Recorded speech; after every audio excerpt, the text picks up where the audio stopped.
Fitnah ke kita tu. Satu. Duk tidur terlentang anak tak main kalih sampai melecak belakang. Fitnah tuan-tuan, fitnah. Lepas tu pula anak ni tak mau jaga, anak ni tak mau jaga, anak ni bagi 10 alasan dia tak boleh jaga ayah, anak ni bagi 15 alasan dia tak boleh jaga mak, anak ni bagi 500 alasan dia tak boleh jaga mak dengan ayah ni. Kita telinga Tuhan bagi boleh dengar lagi, kederat tak ada. Macam mana duk dengar ni, anak-anak duk berbalah tak mau jaga kita ni, ayah mata derat. Fitnah. Fitnah ke kita satu, anak-anak pun fitnah juga. Pasal apa? Tak mau jaga mak dengan ayah, berdosa budak-budak ni hari-hari.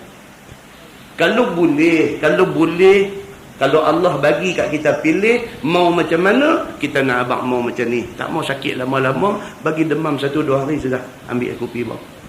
Kalau boleh,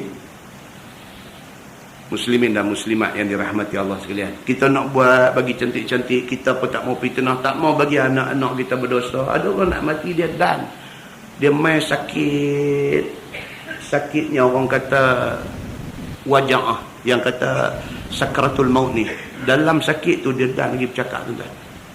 Dia dah lagi bercakap. Apa dia?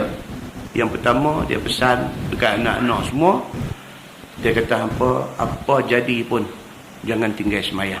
Dah lagi pesan yang tu. Dalam pada duk sakit dekat nak mati ni, pesan kat anak-anak jangan tinggal semayang. Yang kedua dia pesan apa? Ni yang kata orang bagus-bagus ni, dekat-dekat nak mati ni, dia kata pula, semua anak-anak ayah ni kalau ada salah silap dosa apa kat ayah, ayah ampun semua. Allahu akbar tuan-tuan. Dia nak habis dia pesan yang tu. Anak duk ada Kuala Lumpur, duk ada Johor, duk ada Sabah, duk ada Sarawak, duk apa, duk ada no, tak ada nak sampai balik ni. Bila sampai ayah dah tak ada dah, kau abang hak duk ada ni, abang kata ayah pesan satu, hampa semayang jangan tinggal. Kemudian yang kedua, ayah kata dia ampun hampa semua. Tuan-tuan, anak ni hak tak dan jumpa ni sampai dengar itu yang mata berat. Kami tak ada nak main pegang tangan dia, cium nak minta maaf, dia awal-awal abang. Dia kata ayah ampunkan kalau anak-anak ayah ada salah silap apa dengan ayah ampun semua. Macam tu punya pesan tuan-tuan, dia tak main melainkan daripada orang yang beriman kepada Allah Subhanahu wa taala.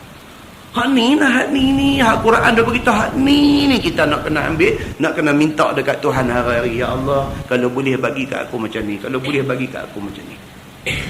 Muslimin dan muslimat yang dirahmati Allah sekalian, firman Allah, wa zalika jazaa'uz zalimin, dan bermula yang demikian itu, yakni kekal dalam neraka itu, balasan kepada segala kafir yang tak mau beriman dengan Allah dan Rasulnya. Dia kata kesudahan orang yang bantah Allah, inilah dia, neraka tak keluar-keluar dah. Maka tak kala selesai Allah daripada sifat orang munafik dan Yahudi, maka ajak Allah akan orang mukmin itu dengan firman-Nya, ya ayyuhallazina amanu taqullah, wahai segala orang yang beriman, takutlah kamu kepada Allah. Ni habis dah Tuhan marah orang kafir, orang munafik dia marah habis. Hak ni Tuhan nak pesan ke orang yang beriman. Tuhan kata apa? Ya ayyuhallazina amanu taqullah, wahai orang yang beriman, takutlah kepada Allah, junjung perintahnya, jauhi tegahannya. Tuhan pesan yang tu. Ayat yang macam ni tak tahu berapa kali dalam Quran. Suruh kita ni jadi orang beriman. Orang beriman ni apa dia? Benda hak Tuhan suruh ni nak buat sangat, benda hak Tuhan tak bagi ni nak lari jauh. Ini orang beriman. Wal tanzur nafsum ma qaddamat lighad, dan hendaklah lihat oleh tiap-tiap manusia apa amal kebajikan yang dia dah buat dahulu akan dia. Allah pesan kepada orang yang beriman ini, wal tanzur nafsun ma qaddamat lighad, maka hendaklah tiap-tiap orang manusia yang mengaku beriman tu tengok balik apa yang dah dia buat untuk kiamat, untuk hari akhirat.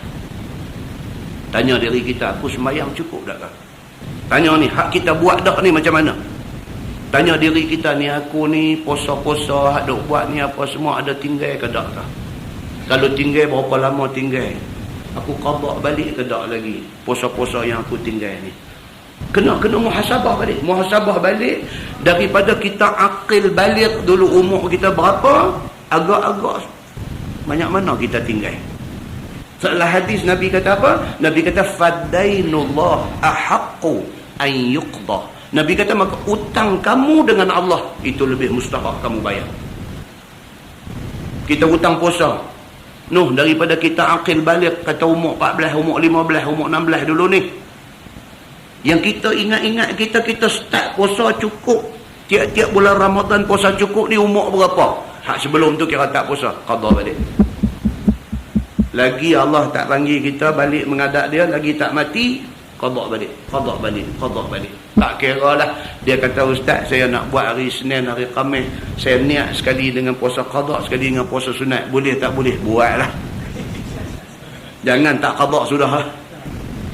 Dah ustaz nak tanya, dapat pahala dua ke satu? Cakap banyak aku bagi backhand lagi. Hang buat sudah lah. Hang tu berhutang dengan Tuhan. Aku nak kecoh pula. Nak buat satu, nak makan dua pahala. Kan? Tuhan nak kira macam mana tu atas Tuhan. Yang pentingnya utang dengan Tuhan banyak. Nah, muslimin dan muslimat yang dirahmati Allah sekalian. Yang ni yang dia nak beritahu. Wal tanzur nafsun. Hendaklah setiap manusia itu tengok balik ma qaddamat lighad. Apa yang dia dah buat untuk hari mati dia. Tengok balik. Ni semayang-semayang sunat ni, umur aku ni dah nak main 50 dah ni. Semayang sunat ni macam mana aku ni? Setidak-tidaknya rawatib qabliyah ba'diyah ni macam mana? Tengok balik. Oi, umur ni patut-patut tak boleh tinggal dah rawatib ni. Buat. Tengok balik, aku ni nak buat semua tak boleh. Ambil je. Ambil qabliyah subuh sekali, ambil sembahyang duha sekali, ambil witir sekali. 3 ni aja. Jadikan amalan kita yang kalau kita tak buat kita rasa bersalah. Dia sampai tahap tu. Benda tu sunat. Qabliyah subuh sunat, sembahyang duha sunat, witir sebelum tidur sunat. Tapi kita buat dia sampailah kita rasa kalau aku tak buat ni macam aku tak sembahyang fardu. Dia sampai macam tu. Ingat-ingat balik, aku 10 tahun dah ni yang tak tinggal qabliyah subuh, yang tak tinggal duha, yang tak tinggal witir ni 10 tahun dah. Alhamdulillah dalam hati kita. Ini semua ni Tuhan suruh. Dia kata wal tanzur nafsun ma qaddamat lighad. Hang tengok balik apa yang hang dah buat untuk hari mati hang. Bagi esok hari kamu, yakni untuk hari kiamat esok ni, kamu tengok apa yang kamu daripada sembahyang fardu ataupun daripada sembahyang sunat ataupun daripada puasa, zakat fardu, sunat, zikrullah, baca Quran, tasbih, takbir, tahlil, tahmid, taubat dan sebagainya. Semua tengok balik. Ni hadis pengarang kitab ni tulis ni semua tengok balik ni. Sembahyang fardu aku macam mana, cukup tak cukup, aku tinggal banyak mana, sembahyang sunat aku takkanlah ni banyak mana, puasa yang aku duk buat, puasa fardu alhamdulillah, puasa sunat ni dalam setahun berapa kali kita buat. Tengok balik zakat aku keluar tak keluar, sedekah aku ada ke tak ada, zikrullah ada ke tak ada. Duk saja-saja bawa kereta sebut subhanallah, subhanallah, subhanallah, saja sebut. Aku duk buat tak benda-benda macam ni? Baca Quran, ada dah aku baca tiap-tiap hari ke tak kah? Ataupun aku seminggu sekali saja baca Quran, ataupun ingat-ingat aku setahun dah aku tak baca Quran langsung kah? Tengok balik benda-benda ni semua. Tasbih, takbir, semua ni kena tengok balik, dia kata. Kasih kita kepada Allah, takut kita kepada Allah, muraqabah Allah, dawamul hudur, dia kata. Dari segi hampir kita ni dengan Allah dia macam mana? Dan dawamul hudur maksudnya berkekalan hadir hati kita kepada Allah ni macam mana? Adakah kita sepanjang masa duk ingat Allah ataupun banyak masa kita tak ingat dia, semayang baru kita ingat dia? Macam mana kita ni? Ni semua ni dia kata apa? Wal tanzur nafsun ma qaddamat lighad. Maka hendaklah tiap-tiap orang tengok balik benda ni semua. Dan inilah sebenarnya otak kepada ibadah. Dan jika belum ada kebajikan, maulah usaha masing-masing. Dia kata bila kita muhasabah tengok, oh kita kurang banyak buat, dia kata. Orang yang start hari ni lebih baik daripada orang yang start esok. Malam ni kita dengar-dengar macam ni, nak balik sekejap lagi nak tidur, witir paling tak larat 1 rakaat buat, 1 rakaat aja. Ambil ayat semayang berapa minit aja, nampak sejadah, Allahu Akbar, Fatihah, 1 surah baca, 1 rakaat aja. Assalamualaikum warahmatullahi, Assalamualaikum warahmatullahi, merangkak naik tiap kati ni sampai tak kutu. Punya teruknya ni, tak boleh dia mengantuk sangat. Dia kata ni tarik mata ni, dia kata ni tarik mata semua, merangkak dia naik. Pun tak apalah, janji hang buat. Boleh 3 itu lebih baik, dia kata. Maka jangan menyesal esok, yakni hari yang tidak ada guna. Esok dah pi mahsyar, esok hisap-hisap amalan, tengok kata malu dekat Tuhan, malu dekat ada ramai di mahsyar ni. Banyak ni aja amal yang hang bawa mai untuk nak dihisap amalan. Malu kita. Waktu tu malu tak berguna. Dia kata. Wattaqullah innallaha khabirum bima ta'malun. Dan takutlah olehmu kepada Allah, kerana bahawasanya Allah itu Tuhan yang amat tahu dengan barang yang kamu buat, amal kebajikan ataupun amal jahat, dibalas kamu dengannya. Kita buat apa pun Tuhan tahu, kita pergi di mana pun Tuhan tahu, kita buat terang buat sembunyi pun Tuhan tahu. Dia kata wala takunu kallazina nasullah, dan janganlah kamu jadi seperti orang yang lupa Allah dengan tiada junjung segala perintahnya dan juga menjauhi segala maksiatnya. Ini orang lupa Allah. Orang lupa Allah ni apa? Dia tak peduli apa. Hak Tuhan suruh pun dia tak buat, hak Tuhan larang dia pergi buat. Ini manusia lupa Allah. Jangan jadi macam manusia lupa Allah. Pasal apa? Fa ansahum anfusahum, akan melupa Allah akan diri mereka itu sendiri daripada ibadahnya. Bila kita tak ingat Allah, Allah bagi kita tak ingat nak ibadat dekat dia. Tu sebab tengok orang tak kisah. Dia tak semayang pun dia tak kisah. Dia buat benda dosa pun dia tak kisah. Hari ni orang perempuan dia jadi trend balik dah, pakai duk lawan londeh ke lumbung. Dia jadi balik lah ni. Hari tu nampak cantik dah. Kita nak cari di sekolah, nak cari pelajar perempuan Islam yang tak pakai tudung dah susah dah. Lah ke duk ramai balik. Pergi di pejabat, kita masuk nak cari satu pekerja pejabat Islam yang tak pakai tudung susah dah dulu. Lah duk ramai balik. Tak tudung dah ada pocor-pocor pula masuk sikit lagi. Geli tuan-tuan. Saya pun tak tahu pasal pocor-pocor ni. Bila jadi isu ni, masuk internet, masuk YouTube, type pocor-pocor. Nak tahulah apa dia pocor-pocor ni. Keluar mai, ya Allah, mak budak hadut menari ni. Yang kata pocor-pocor ni apa tak lalu kita tengok benda ni. Muslimin dan muslimat yang dirahmati Allah sekalian. Ni apa ni yang jadi macam ni? Fa ansahum anfusahum. Allah jadikan depa lupa diri depa sendiri. Dia lupa diri. Dia tahu kata orang Islam ni kena pakai tutup aurat. Dia tahu tak tahu tuan-tuan, ni orang tak pakai tudung ni, dia tahu tak tahu kata tutup aurat ni wajib? Tahu. Bukan dia tak tahu, tapi dia tak pakai.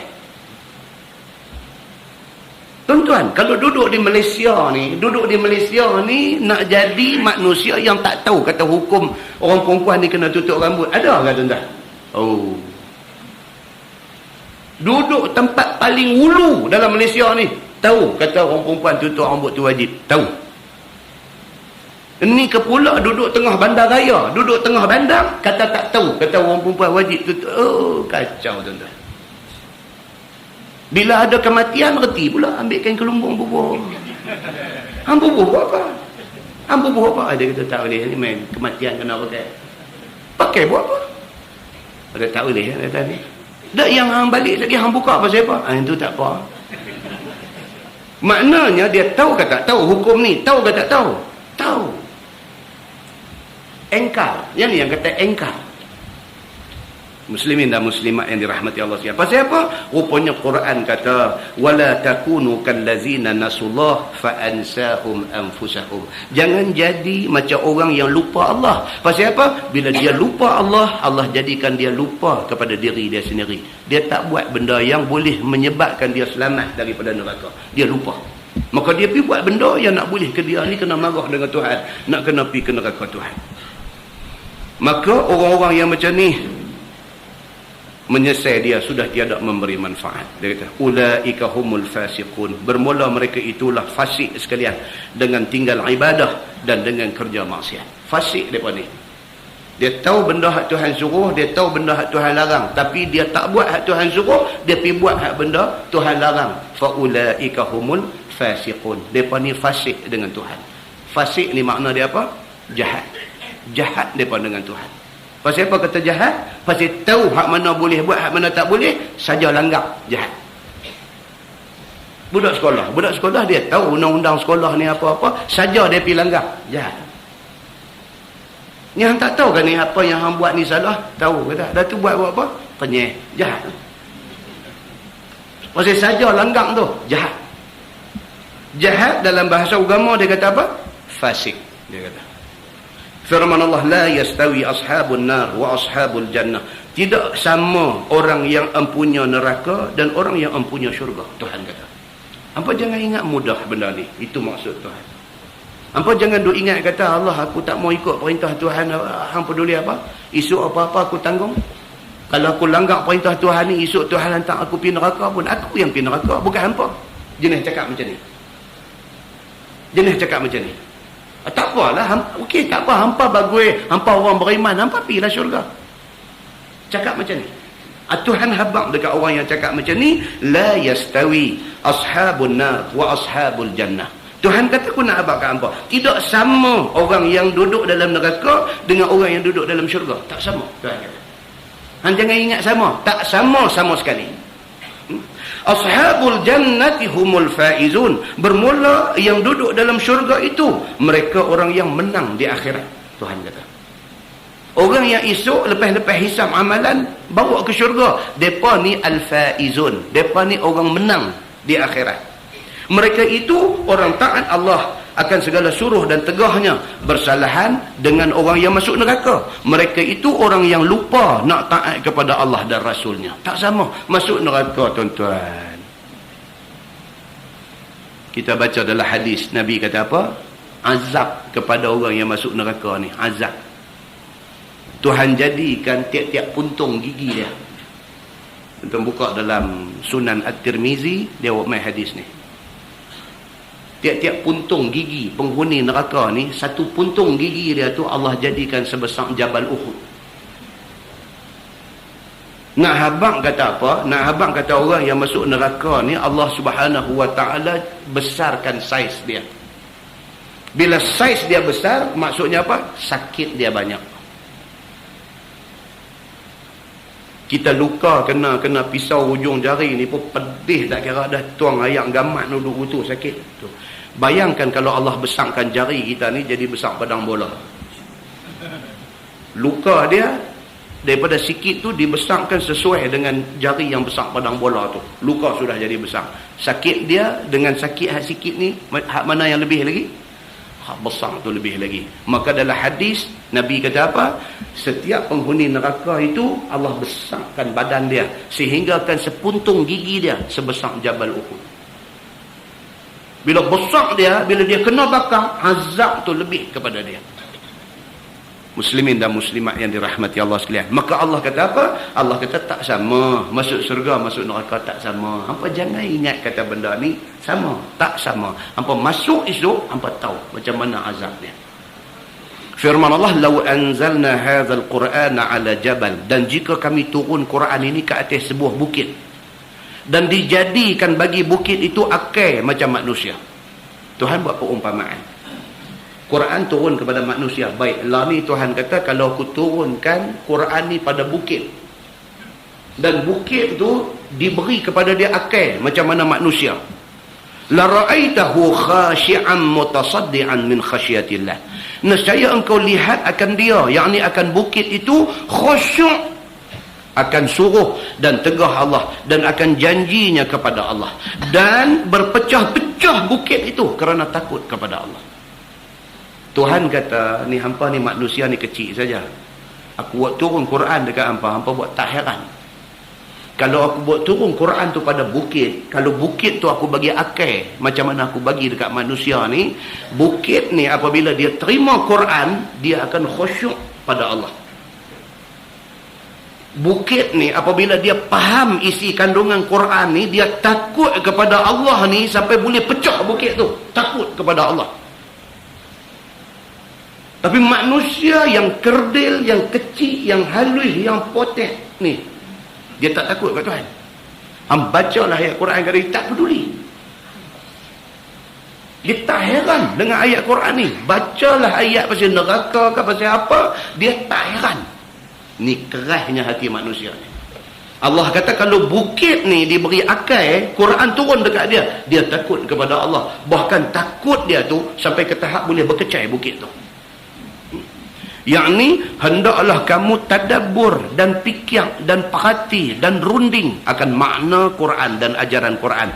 dan janji kebajikan dan janji kejahatan, dan syurga dan neraka, dan syurga dan nikmatnya, dan neraka dan azabnya. Bila hang baca Quran tu, jangan baca saja, tadabbur, perhati isi kandungan Quran, apa maksud dia. Kalau hang betul-betul faham, hang tak berani nak lawan Tuhan. Begitu. Dan jangan kamu jadi kurang daripada bukit yang khusyuk, yang boleh pecah kerana takut Allah itu. Bagi tajalli Allah bagi bukit Nabi Allah Musa alaihi salam. Dan Tuhan dah tunjuk bukti. Bukit pecah ni bila? Zaman Nabi Musa. Nabi Musa naik atas bukit ni, dia minta dekat Tuhan nak tengok Tuhan. Tuhan kata dekat Nabi Musa, tengok bukit yang sebelah sana. Tengok bukit. Dia duduk bukit ni, tengok bukit yang satu lagi. Tengok bukit sebelah sana. Apabila Tuhan mentajalikan nur dia kepada bukit itu, ja'alahu dakka. Berkecah bukit tu, tak boleh tahan dengan nur Allah Subhanahu wa taala. Demikian Allah dah tunjuk satu bukti, dan Allah cerita dalam Quran supaya kita semua tahu. Wa tilkal amsal nadribuha lin-nasi la'allahum yatafakkarun. Dan bermula yang demikian itu, yakni segala bandingan yang tersebut itu jadi akan dia bandingan kepada manusia. Mudah-mudahan manusia ambil fikir akan mereka itu dan beriman mereka itu dengan Allah dan Rasulnya. Tuhan cerita ni supaya kita ambil pengajaran. Firman Allah, huwallahu allazi la ilaha illa huwa alimul ghaibi wasyahadah. Dan dialah Tuhan, iaitu Allah yang tak ada Tuhan melainkan Allah. Tuhan yang mengetahui akan yang tersembunyi dan akan yang nyata. Tuhan dia tahu semua. Tuan-tuan teringat apa? Tuhan tahu. Tak cakap pun, ingat Tuhan tahu. Demikian yang kata Allah ni, huwar rahmanur rahim. Dialah Tuhan yang bersifat murah dan kasih sayang kepada hamba-Nya. Tuhan ni kesian kat kita. Dia sayang kita ni. Tu pasal dia jadikan kita. Dia hantar Nabi mai suruh tunjuk jalan kat kita. Dia buat turun Quran mai untuk dijadikan panduan kepada hidup kita. Macam tu punya dia bagi kat kita. Kita tak mau juga. Kita nak buat cara kita. Ibarat kita dengan anak kita lah. Punya sayang anak ni, tak tahu nak abang lah. Anak ni kita apa, masuk mengaji universiti, beli kereta bagi. Tak bagi naik motor. Sayang. Beli kereta bagi dekat anak ni, duit bagi pula tiap-tiap bulan ni, minyak kereta bagi kredit kad, bapak bayar semua, duit poket bagi abang belanja makan minum saja. Tak cukup dengan tu, bagi handphone, bukan handphone harga RM200 ni, bagi iPhone 4 bagi kat anak ni. Pasal apa tuan-tuan? Pasal sayang. Cuma kita habang kat dia, hang macam ni, macam ni, macam ni, macam ni, apa yang ayah kata ni ikut. Kalau anak ni baik, dia ikut tak ikut? Dia ikut. Pasal apa? Mengenangkan pak sayang dia ni. Kawan-kawan punya duk ramai, duk panjat tangga baik, aku dapat kereta. Dia ingat. Itu budak baik. Kawan-kawan no apa nak telefon pergi beratok dekat pondok telefon, nak telefon rumah, dia bawa keluar iPhone 4. Bukan takat handphone je, iPhone 4. Tak bagi prepaid, bagi line bayar. Berapa hang pakai pun pak bayar. Tu semua tu pasal apa? Pak bagi tu pasal apa? Pasal sayang. Pak kata, aku mau hang buat macam ni, macam ni, macam ni, macam ni. Kalau dia budak baik, dia ikut apa yang pak dia kata. Pasal apa? Pasal mengenangkan apa yang pak dia bagi kat dia.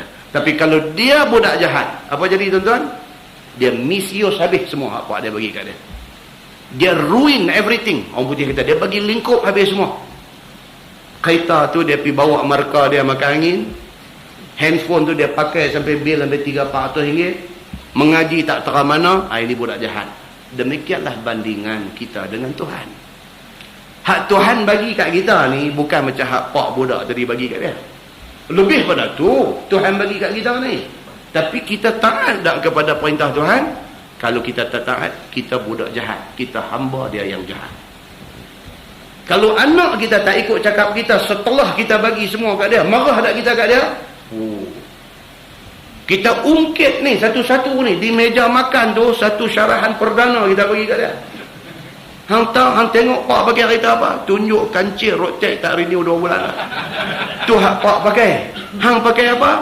Hang bapak bagi perdana. Kita kata kat dia, pak ni berkorban ni nak bagi dekat hang ni. Apa yang hang bagi balik dekat pak? Kita marah kat dia. Padahal kita lupa kita dengan Tuhan teruk pada tu lagi. Nampak tuan? Ini bandingan. Dia kata, maka Allah kata itulah bandingan yang dia buat kepada manusia. Huwallahu allazi la ilaha illa huwa. Dan dialah Tuhan yang tak ada Tuhan melainkan dia. Al-Malikul Quddus. Tuhan yang memiliki langit bumi. Lagi yang maha suci daripada yang tiada layak dengan dia. Assalamul mu'min. Tuhan yang selamat daripada segala kekurangan. Lagi yang membenar segala rasulnya, yakni dengan kurnia mukjizat kepada nabi-nabinya. Al-Muhaimin. Tuhan yang mengintai-ngintai atas amalan hambanya. Muhaimin. Ada orang buah nama anak dia, Muhaimin. Kan? Muhaimin. Apa dia maksudnya? Dia sentiasa observe kita. Itu maksud Muhaimin. Dia perhati kita. Dia mengintai perbuatan kita.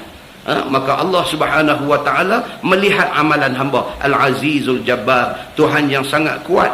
Lagi yang menampal akan kekurangan hambanya. Kalau manusia ada lebih kurang apa, buat silap dan sebagainya, istighfar dekat dia. Dia tampung kesilapan kau itu. Dia ampunkan kesalahan dia. Al-Mutakabbir. Tuhan yang maha besar. Yang tiada dengan sesuatu yang tidak layak dengan dia. Allah ni Tuhan maha besar. Tak ada benda yang boleh mencacatkan dia. Subhanallahi amma yusyrikun. Maha suci Allah daripada barang yang sekutu mereka itu dengannya pada sembahnya. Huwallahul khaliqul bari. Dialah Tuhan, iaitu Allah yang menjadi, lagi yang menzahir tiap-tiap sesuatu daripada tak ada kepada ada. Al-Musawwir. Dialah Tuhan yang menyerupa akan tiap-tiap sesuatu rupa. Ni, kita punya muka ni Tuhan buat semua. Maka dia dipanggil Al-Musawwir. Tuhan yang boleh buat rupa kita. Tak usah kata kita. Anak kita 5 orang di rumah tu, sulung sampai nombor 5 muka tak sama. Saya selalu contoh apa, Jepun ni pandai, otak cukup geliga, cukup cerdik Jepun ni. Dia buat motor Yamaha kan. Last kali kunci Yamaha tu boleh buka kunci motor kawan. Tu habis cerdik dia tu. Batang kunci tu panjang tu aja, batang kunci tu dia nak buat lekuk. Pandai mana sangat dia pun. Last sekali balik hak asal balik lah. Tu dalam sebatang kunci tu dia nak buat lekuk bagi berbeza tu. Tinggi-tinggi 1 juta biji motor. Dia main yang ke 1 juta satu punya, dia balik hak nombor 1 balik. Tak lepi dah. Otak dia ni dah sampai siling dah. Tak lepi dah. Nak buat lagu mana lagi kunci panjang tu. Tapi Allah buat manusia ni, berbilion-bilion manusia duk ada ni, ibu jari tangan kita ni cap jari tak sama. Entah nak kata apa kat Tuhan ni? Tak sama. Kerana tu yang kata sistem biometrik dalam dunia ni, dia pakai thumbprint ni. Tak akan jumpa orang yang sama. Tak akan jumpa.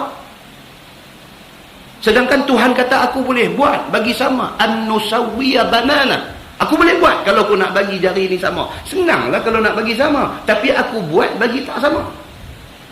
Dalam petak besar ni dia boleh bagi tak sama. Tuan-tuan ni fikir gila aku tu ya kita ni. Gimana dia buat ni? Tapi Tuhan boleh buat. Sistem biometrik ni tuan-tuan tak boleh. Dan kalau sekiranya surau ni pakai sistem biometrik, nak masuk kena pergi buah caca baru buka pintu. Pakat tak main lagi lah, cara terbuka ni pun tak main. Kan pergi buat biometrik tak main terus. Katalah buat sistem biometrik ni, pergi buah thumbprint itu, tuan-tuan, manusia mati within, kajian sains kata within 15 minutes. Kalau kita bunuh dia, kita ambil ibu jari dia, main tempek bilik sulit dia nak masuk. Kalau lepas 15 minit dia tak baca dah. So, dia yang kata Tuhan punya teknologi. Orang nak masuk dalam tempat sulit dia apa, kan nak ambil barang dia dalam tu apa semua, dan bilik tu bilik kebal pakai sistem ni. Nak heret dia pergi, dia buat bantah tang opi, bunuh bang kerat jari dia habis. Lepas 15 minit pergi letak tak ada apa dah. Dia tak baca dah. Allahu akbar. Tuan-tuan nak fikir macam mana ni? Tuhan punya pandai, Tuhan ni bijaksana dia ni. Muslimin dan muslimat yang dirahmati Allah sekalian. Maka Allah itu Al-Musawwir, yang menyerupa akan tiap-tiap sesuatu rupa. Lahul asma'ul husna. Baginya segala asma'ul husna, yakni yang 99. Barang siapa hafaz masuk syurga, dia kata. Tu yang hak budak-budak duk nasyid apa? Huwallahu allazi la ilaha illa hu. Asma'ul husna tu. Ada hadis tuan-tuan. Itu ada hadis riwayat Al-Bukhari daripada Abi Hurairah radhiyallahu anhu, dia kata anna Rasulullah sallallahu alaihi wasallam qala inna lillahi 99 isman mi'ah illa wahidah. Dia kata man ahsaha dakhala al-jannah. Hadis sahih riwayat Al-Bukhari. Apa dia? Daripada Abu Hurairah, dia kata Nabi sallallahu alaihi wasallam bersabda, Nabi kata inna lillahi 99 isman. Sesungguhnya bagi Allah itu 99 nama. Dia kata mi'atan illa wahidan. 100 tolak 1. Arab ni memang style begitu. Dia dah habang dah 99. Dia habang pula mi'ah 100 illa wahidan, melainkan tolak 1. 99 juga dah. Saja dia syok begitu Arab ni. Kan? Dia tak habang 99, dia kata mi'ah illa wahidan. Kita dengar mi'ah 100 illa wahidan, tolak beli 99 kata. Awak tak abang 99. Style dia lagu tu. Jadi dia kata apa? Sesungguhnya bagi Allah itu 99 nama ataupun 100 tolak 1. Dia kata man ahsaha, siapa yang menghitung, membilang, menyebut, menghafaz 99 nama Allah ini, dakhalal jannah, masuk syurga. Nampak tuan?